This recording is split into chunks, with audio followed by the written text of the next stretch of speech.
Сәлеметсіздер ме? Менің есімім Раушан.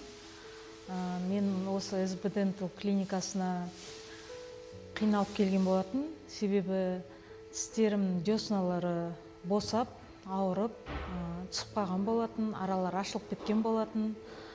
Сондай проблемамен келген болатын. Маған мына жерде осы клиникада өте қатты көмектесті. Кіреберісінен бастап бүкіл қызметкерлері өте сыпайы, мейірімді екен. Келіп имплант жасатыңыздар, қорықпаңыздар. Сондай қорқатындай процедура емес екен. Артем Анатольевич жасады, вообще 1 грамм ауырған жоқ, дым сезген жоқпын. Мурат Абубакировичқа рахмет, Артем Анатольевичқа рахмет, және Валерий Владимирович деген ортопедтерге рахмет.